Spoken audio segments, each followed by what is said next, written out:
Tous ou presque ont répondu à l'invitation du président de la République, Félix-Antoine Tshisekedi Tshilombo. État-major commandement des FARDC et de la police nationale, commandants des zones de défense et leurs états-majors, officiers responsables des zones de défense et régions militaires, chefs des groupes et bases des forces navales et aériennes, bref, tous les hauts commandements militaires élargis aux services spécialisés de la police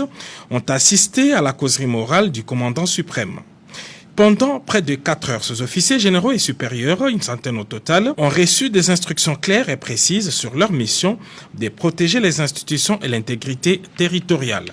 À l'issue de cet échange, les hauts gradés de l'armée et de la police nationale ont renouvelé l'acte d'engagement de la loyauté et fidélité au commandant suprême. Conscient de responsabilités et assignations que nous confère la Constitution de notre pays, mû par le sentiment de n'œuvrer que pour l'intérêt supérieur de la nation, nous, militaires et policiers de la République démocratique du Congo, tenons à préciser, en ce 1er décembre 2020, ici, au Palais de la Nation, que conformément à nos missions constitutionnelles légitimes, demeurons apolitiques et républicains, totalement dévoués à la cause Congo. Face aux vicissitudes du moment, restons attachés aux valeurs démocratiques consacrées par l'article 187 de notre Constitution qui stipule que les forces armées et la police nationale congolaise ont pour mission de défendre l'intégrité du territoire national et les frontières. Elles participent de ce fait au développement économique, social, culturel et environnemental, ainsi qu'à la protection non seulement des institutions légalement établies, dont le président de la République, mais aussi la protection des personnes et de leurs biens. Ciment de l'unité nationale républicaine, les forces armées, la République démocratique du Congo et la police nationale congolaise,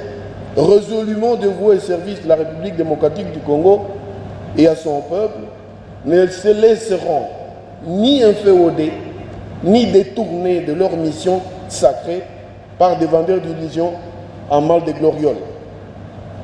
Redevables vis-à-vis de la population congolaise dont elles sont l'émanation, les forces armées et la police nationale congolaise rassurent votre suprême autorité qu'aucune campagne de sédition, de quelque nature que ce soit, ne viendra ébranler notre engagement citoyen et notre détermination à demeurer apolitique, national et républicain. À cet effet, nous, militaires et policiers de la République démocratique du Congo, saisissons la présente circonstance pour réitérer toute notre fidélité, toute notre loyauté sans faille, ainsi que toute notre disponibilité à œuvrer sous votre guise, Excellence, à l'accomplissement de nos nobles missions jusqu'au sacrifice suprême. Et comme l'indique notre serment, nous ne trahirons jamais le Congo. La causerie morale de ce mardi intervient 5 mois après celle du 11 juillet de cette même année.